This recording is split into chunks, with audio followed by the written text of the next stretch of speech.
Hola, bienvenidos a otra clase de microbiología. Ahora nos vamos a meter en la micología, el fascinante mundo de los hongos. Bueno, al igual que como ocurría con las bacterias, estamos rodeados de hongos. Vivimos en un mundo micológico. Seguramente todos han comido Roquefort, que justamente es un queso que tiene esos puntitos verdes que uno ve, son hongos. También son importantes en la industria farmacéutica. Recordemos en la primera clase cuando vimos el descubrimiento de la penicilina, producido justamente por una especie de penicillium que fue descubierto por Fleming. Y esa penicilina dio origen a una gran familia de antibióticos que son los betalactámicos. Otras especies de penicillium degradan el poliuretano, es decir, que son bioremediadores. Y como los hongos producen sustancias que afectan a las bacterias, o sea que son bactericidas, son utilizados también en la industria agropecuaria para justamente controlar algunas bacterias que infectan las plantas, es decir, para controlar fitopatógenos. Pero, ¿qué son los hongos? Nos preguntamos. Bueno, ahora ya vamos a comenzar a subir por el árbol de la vida, o sea, vamos a trepar, y dejamos atrás el dominio procariota donde estaban las bacterias y nos metemos en el dominio eucariota. No, es decir, que ya son más parecidos a nosotros. Recordemos, ¿qué era eucariota? Eucariota venía de núcleo verdadero. Es decir, que el material genético, el ADN, está en una parte de la célula protegido, recubierto por una membrana nuclear. Si vemos el dominio eucariota como si fuera el mundo, con los diferentes continentes, es decir, que tenemos en el dominio eucariota diferentes reinos. El reino de las plantas, el reino de los animales y el reino fungi, que es donde están justamente los hongos. Los hongos cumplen un importante rol ecológico porque son saprobios. ¿Qué quiere decir esto? Que pueden obtener nutrientes a partir de materiales orgánicos inertes, es decir, a partir de restos de vegetales y animales. También pueden ser parásitos. Ellos justamente obtienen sus nutrientes de células vivas. En algunos casos, por ejemplo, están unidos en simbiosis con plantas y no le hacen nada. Y en otros casos, para tener más nutrientes, pueden terminar dañando la célula parasitada, como vamos a ver en las micosis. La característica particular de los hongos es que su estructura es más rígida. Justamente si ustedes ven, por ejemplo, los famosos champiñones o los hongos que están en el suelo, esas estructuras de Z tienen una estructura un poquito rígida. Y esto se debe a que en su pared celular contienen fibras de quitina, que es un polisacárido que se parece mucho a la celulosa de las plantas. Esta quitina no solo está en los hongos, también lo podemos encontrar en los exoesqueletos de los insectos. Por ejemplo, cuando aplastamos una cucaracha y dice crash en la quitina. Bueno, también la cantidad de quitina puede variar en las diferentes especies de hongos, por eso justamente los hongos filamentosos, que tienen una pared mucho más rígida, porque tienen mayor contenido de quitina comparado con las levaduras. Estas fibras de quitina van a estar inmersas en un componente amorfo formado por glucomananos y proteínas. También después de esa pared viene la membrana celular, que es una bicapa lipídica, y ya también, obviamente, recordemos, estamos en eucariota, se parecen a nosotros, es una bicapa semipermeable, o sea que va a permitir pasar justamente las sustancias que van a nutrir al hongo, y tiene un componente lipídico. Pero a diferencia de nuestras membranas, nosotros en nuestras membranas tenemos colesterol. Por eso a veces uno cuando se hace los análisis y dice, tengo colesterol alto, que es verdad, es malo, no lo vamos a negar, tampoco es bueno tener colesterol muy bajo, como ocurre en algunas patologías, porque lo requerimos para funciones biológicas, como por ejemplo componente de nuestras membranas celulares. En este caso, en vez de tener colesterol, tienen ergosterol. Y eso es importante porque, por un lado, le va a dar mayor rigidez y por el otro lado, encontramos una diferencia con nuestras células, por lo cual lo podemos utilizar como blanco para los antifúngicos. Algunos hongos por fuera de esta estructura tienen una cápsula, como ocurría con las bacterias, que es un componente muy importante porque justamente es un factor de virulencia, ya que recordemos que tiene actividad antifagocítica, o sea que evita la fagocitosis por nuestras células de defensa. Y un ejemplo de esto es el Cryptococcus neoformans, que es una levadura que produce, por ejemplo, meningitis en pacientes con HIV. Esto se puede observar fácilmente mediante una tinción con tinta china. La tinta china es negra, entonces tenemos un fondo oscuro y se van a ver las levaduras, que son redondas en este caso, y alrededor un halo claro, que justamente que es la cápsula, que la famosa imagen de cielo estrellado. En cuanto a su metabolismo, son heterótrofos. ¿Qué quiere decir esto? Que como también se parecen a nosotros, ellos incorporan materia orgánica elaborada por otros organismos. Como nosotros comemos carne, comemos vegetales, ellos también incorporan nutrientes. Ellos son heterótrofos. Por ejemplo, después tenemos las plantas que son autótrofas. Ellos producen su propio alimento a través de la fotosíntesis. Como les decía, entonces ingieren alimentos, pero no tienen boca. ¿Cómo hacen los hongos para alimentarse? Ellos lo que hacen es liberan al medio enzimas líticas que van a degradar las sustancias orgánicas en sustancias ya más simples que puedan justamente atravesar su pared y su membrana y decir que entonces la alimentación es por absorción. Otra característica es que la temperatura de crecimiento va desde los 20 a los 39 grados.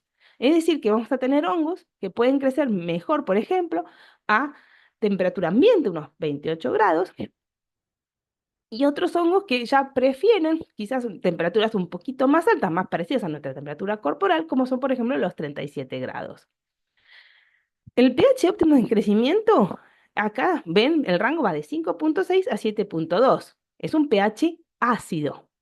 Recordemos que 7 es el neutro y si ya bajamos en el pH, nos vamos para los ácidos. Y esto es importante porque lo utilizamos justamente como una característica para desarrollar un medio como es el agar-saburó. El agar-saburó tiene varias características. Por un lado, tiene alto contenido de glucosa, también tiene antibióticos como el cloranfenicol, y por el otro lado tiene un pH ácido. Entonces, esto va a favorecer el desarrollo de hongos, ya sean filamentosos o levaduras, con respecto a las bacterias. No quiere decir que las bacterias, si están en alto inóculos, no vayan a crecer. Pueden llegar a crecer, pero en líneas generales no lo hacen y crecen los hongos. Otra característica es que pueden ser dismórficos, cambian de forma. Esto es en base a que cuando ocurre su desarrollo puede variar la temperatura, puede variar la disponibilidad de nutrientes, puede, por ejemplo, incluso estar, digamos, en una situación ya más patogénica, por ejemplo, dentro de nuestro cuerpo. Y todas esas va a hacer que en base a esas condiciones de crecimiento a veces crezcan, como por ejemplo levaduras o como por ejemplo hongos más filamentosos. Hay algunos hongos que, como les decía, a una temperatura corporal de 37 grados, ¿m? Crecen como levadura, mientras que a una temperatura ya ambiental, unos 28 grados, crecen como hongos filamentosos. Pueden ser, como les decía, unicelulares, que tenemos las levaduras, o pluricelulares, que son los famosos hongos filamentosos. Las levaduras, por ejemplo, la famosa Candida albicans, pueden ser ovoides, como por ejemplo muchas cándidas, o pueden ser esféricas, como yo decía recién, del Cryptococcus neoformans. A su vez pueden tener también otras formas. Se van a multiplicar por brotación o yemación. Es decir, ¿qué va a ocurrir? Que justamente se va a empezar a formar un brote o yema, se empieza a estrangular la base, se separa y tenemos un nuevo hongo. En algunos casos puede ser que ese brote no se separe, quede así, como una protuberancia. Y de ahí sale otro brote, y otro brote, y otro brote, otro brote, otro brote, formando lo que un aspecto similar a hifas, y se la llama pseudo-hifas. Las levaduras, ¿m? Por justamente sus características de ser unicelulares, de tener un menor contenido de quitina con respecto a los filamentosos, es que justamente cuando sus colonias tienen un aspecto más bien pastoso o cremoso, más parecido a las bacterias. Mientras que los hongos pluricelulares o filamentosos, que son ya hongos que van a tener una estructura ya más de justamente como de ramitas, que son las famosas hifas, esas ramas se van, pueden formar como especie como de ovillos, por decirlo de una manera, en un conjunto de hifas forma el micelio. Ese micelio, vamos a imaginarlo, comparémoslo como si fuera un árbol. Vamos a tener el árbol tiene una raíz y un tronco. ¿Qué cumple qué funciones? Justamente fijarse al suelo, o sea, de resistencia al entorno, fijación y también a su vez absorbe nutrientes, o sea, nutrición y crece. Todas esas funciones la cumple la parte del micelio vegetativo. Y la parte que está ya más aérea, que sería, por ejemplo, justamente ya la parte del follaje, ahí donde encontramos los elementos de reproducción. Porque justamente la idea es que esas esporas o semillas de los hongos estén bien expuestas para poderse liberar e ir a otras partes a generar nuevos hongos. Como les decía, los hongos filamentosos son pluricelulares, tienen mayor contenido de quitina. Eso hace que sus colonias tengan otro aspecto, ya un aspecto más bien algodonoso, a veces como pulburento, y de distintos colores en base a la especie del hongo. La reproducción puede ser sexual o asexual. Vamos con la sexual, que es un poquito la más fácil y parecida a las bacterias. Recordemos que las bacterias, ¿qué es lo que ocurría? Si no ocurrieron todos esos mecanismos de mutación genética que nosotros vimos, ¿qué es lo que ocurre? Se replica el material genético, se separaba, digo, acá un extremo, digamos, de la bacteria, después se dividía la bacteria en dos y teníamos dos bacterias iguales. Algo parecido ocurre acá con las levaduras. También se replica el material genético y se va hacia un extremo, ¿m? Se forma un brote o yema, se empieza a estrangular en la base y ese brote finalmente se separa. Y entonces vamos a tener dos células, una madre y una hija, con exactamente el mismo material genético. Pero los hongos son muy vivos para diseminarse y también lo que puede ocurrir es que en vez de generarse estas esporas fúngicas de nuevo, se reciclen, por decirlo de una manera. Es decir, que las hifas se pueden fragmentar y conteniendo su material genético, y cada uno de esos fragmentos generar nuevos hijos, nuevos hongos. Pero en líneas generales, ¿qué ocurre con esta reproducción? Vamos, ¿qué es lo que tenemos? Una gran cantidad de descendencia, o sea, nos permite la diseminación de la especie, pero son todos iguales a la madre o al padre. Bueno, la cuestión es que no hay variabilidad genética. Para ello viene la otra reproducción que tiene, que es la reproducción sexual. En el caso de la reproducción sexual, ¿qué es lo que ocurre? Es más compleja y ocurre menos frecuentemente, pero nos va a permitir evolución, porque hay recombinación genética. ¿Y cómo es esto? Tenemos una estructura que va a ser, se llama en este caso polaridad positiva, por ejemplo, el padre, y una estructura de polaridad negativa, por ejemplo, la madre. Se juntan y tienen el cigoto o embrión, o sea que momentáneamente vamos a tener una estructura con doble material genético. Ahí empieza como a intercombinarse un poquito, después se separa y las esporas que se generan en este caso ya no son iguales. Es por eso que justamente esto lo que nos permite, si bien nos da menos esporas, o sea, no es para diseminarse, es para mejorar la especie. ¿Cómo nos atacan los hongos? Los hongos son muy vivos también. Si decimos las bacterias, los hongos también. Nos pueden producir alergia. Un clásico es la alergia a hongos ambientales, como por ejemplo el Aspergillus. Eso porque justamente todas esas esporitas que yo les decía están en el ambiente. Muchas veces, por ejemplo, en los hospitales se tiene que medir la cantidad de esporas que hay y entonces no la vamos a inhalar y pueden, por ejemplo, producirse alguna especie de alergia a nivel de las vías aéreas superiores, como por ejemplo una rinitis, o pueden ya incluso llegar al tracto respiratorio inferior y producir asma. Tenemos lo que es el micetismo. El micetismo es la ingesta de hongos que son tóxicos. Algunos, por ejemplo, son bastante conocidos como la manita, que es ese rojo con las pintitas blancas que está en la foto, pero otros se parecen bastante a hongos comestibles, pero no lo son.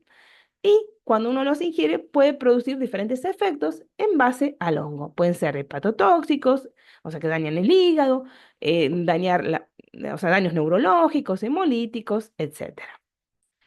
Después tenemos la micotoxicosis. Micotoxicosis, o sea, toxinas micóticas, toxinas de los hongos.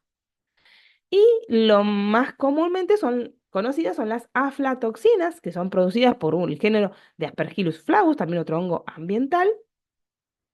Y esto es muy importante, por ejemplo, en la industria alimenticia, porque suelen contaminar, por ejemplo, el arroz, el maní. Y cuando uno quiere exportar estos alimentos, nos exigen justamente medir el nivel de estas aflatoxinas que tiene que estar por debajo de cierto umbral.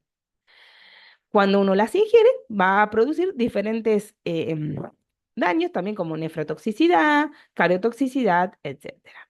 Y finalmente podemos tener ya las infecciones micóticas por hongos oportunistas, como son las micosis, que es las que vamos a ver a continuación. Tenemos la queratitis. En este caso, ya las queratitis por hongos, dentro de lo que son las queratitis infecciosas, no son las más frecuentes. Ocurren entre el 5 y el 30%. Esto porque en general los hongos no dañan lo que es la córnea. Ellos requieren como algo que injurie la córnea para poder entrar, o sea, una puerta de entrada. Ya puede ser, por ejemplo, por una semillita o particulita que contiene el hongo, impacta sobre nuestro ojo como si fuera una bala y nos inocula el hongo. Esto ocurre mucho, por ejemplo, en zonas de clima tropical o subtropical. Puede ser también, por ejemplo, queratitis posquirúrgicas. También puede ser que unos factores predisponentes son, por ejemplo, ciertas enfermedades que pueden alterar nuestro sistema inmune, como la diabetes, tratamientos con corticoides, alguna enfermedad, algo que afecte también oculares, también pueden favorecer este tipo de infecciones. Dentro de los hongos filamentosos vamos a encontrar, por ejemplo, al Fusarium, Aspergillus y los dematiáceos. Los dematiáceos son hongos negros, o sea, porque justamente tienen un pigmento llamado melanina. Y estos generalmente tienen un peor pronóstico. Las lesiones corneales suelen ser justamente como unas lesiones así con bordes irregulares, algodonosas, que la verdad se asemejan como que uno tuviera esa colonia de estos hongos filamentosos en el ojo. En cuanto a los usuarios de lente de contacto, en estos pacientes, justamente las queratitis se suelen asociar más que nada a Candida albicans, que es una levadura, que al igual que como ocurría, por ejemplo, con Pseudomonas y con Estáfilo, pueden producir biofilm. Recordemos que eso favorece este tipo de infecciones. Los hongos filamentosos pueden producir queratitis en los usuarios de lente de contacto, pero menos frecuentemente. Pero sí a veces pasa que pueden contaminar el lente de contacto, eso porque justamente producen, recuerden, esas toxinas o enzimas que liberan al medio, alteran el poro, el tamaño del poro de los lentes de contacto y se pueden meter. Acá, al igual que lo ocurría con las bacterias, es sumamente importante mantener las condiciones de higiene de los lentes de contacto, usar adecuadamente las soluciones multipropósito, etcétera, como ya estuvimos viendo. En cuanto al diagnóstico, ahora ya la coloración no es el GRAM, sino es el GIEMSA. El GIEMSA nos va a permitir ver justamente las levaduras o las hifas en un color violeta, pero no tiene tan buena sensibilidad, es una sensibilidad media, por decirlo de una manera. También muchas veces es importante, los materiales directos los podemos observar con hidróxido de potasio al 10%. ¿Qué es lo que hace el hidróxido de potasio? Es como que, por ejemplo, degrada un poquito las células, esos restos que puede tener el material, y de esa manera nos facilita ver las hifas, que en muchos casos son a veces bastante finitas y medias hialinas, y pueden ser dificultosas verlas cuando tenemos mucha porquería dando vuelta. Una coloración que es muy buena en cuanto a lo que es su sensibilidad es la coloración con calco fluor white. ¿Esto por qué? porque esto es un colorante fluorescente, pero no es una coloración que esté disponible para todos los laboratorios, porque ya ahora requerimos, por ejemplo, de un microscopio de fluorescencia. Para el cultivo vamos a utilizar un medio, ya, un básico, hay otros, un básico para los hongos es el agar sauroglucosado, que como les decía, gracias a su alto contenido de glucosa, el cloranfenicol y el pH ácido, es que favorece el desarrollo de los hongos frente a las bacterias. Para la incubación, como les mencionaba, en base a que tenemos hongos filamentosos y levaduras, la incubación siempre de los hongos es a dos temperaturas. A 28 grados, la temperatura ambiental, por decirlo de una manera, favorece el desarrollo de, más bien de hongos filamentosos, y 37 grados, que sería ya una temperatura más bien corporal, favorece el desarrollo de las levaduras. Las levaduras en general crecen más rápido que los hongos filamentosos. Los hongos filamentosos, a su vez, pueden variar su crecimiento en base al tipo de hongo. Hay algunos hongos, como generalmente los ambientales, suelen crecer más rápido, por ejemplo, que los hongos que infectan las uñas, los dermatofitos. Entonces, para asegurarnos y para poder decir que un cultivo es negativo, por lo menos tienen que pasar 4 semanas. Es mucho tiempo. Entonces, ¿en base a qué? Tenemos mucho tiempo para que crezcan. Después la identificación no es tan sencilla, sumado al tema de a veces de las coloraciones que tampoco tienen tanta sensibilidad, es que tenemos que empezar a implementar otras estrategias para poder hacer el diagnóstico, como por ejemplo la PCR, o en el caso, por ejemplo, cuando crecen los hongos, se utiliza mucho lo que vimos es el Malditoff, porque en segundos ya nos logra identificar un hongo que quizás nos tardó en crecer. El tratamiento también es complejo. Los hongos tardan en crecer y tardan en irse. Hay que tomar antifúngicos por tiempo prolongado. Esto es en los diferentes tipos de infecciones fúngicas. Seguramente si alguno ha tenido alguna infección en las uñas de los pies, por ejemplo, sabe de esto. Y también a veces hay que combinar, como por ejemplo, con dehibridaciones frecuentes para eliminar todos esos restos que se van formando y favorecer que el antibiótico ejerza su acción. Un antibiótico, antifúngico. El antifúngico ejerce su acción. Un antifúngico muy utilizado es la natamicina, que está disponible en forma tópica y es de amplio espectro, pero no tiene tan buena penetración. En otros casos podemos utilizar, por ejemplo, en el caso de Cándida se puede utilizar la anfotericina B, que en algunos países está disponible como gel oftálmico.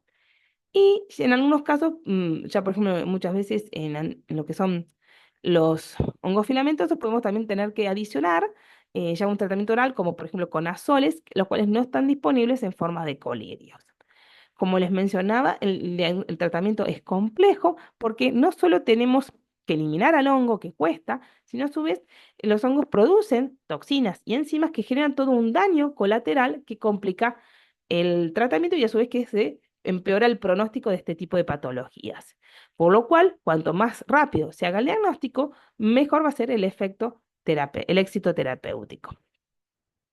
Bueno, acá ha finalizado la clase. Espero que haya sido clara. Igual, como siempre les digo, estoy a su disposición por los diferentes medios de consulta.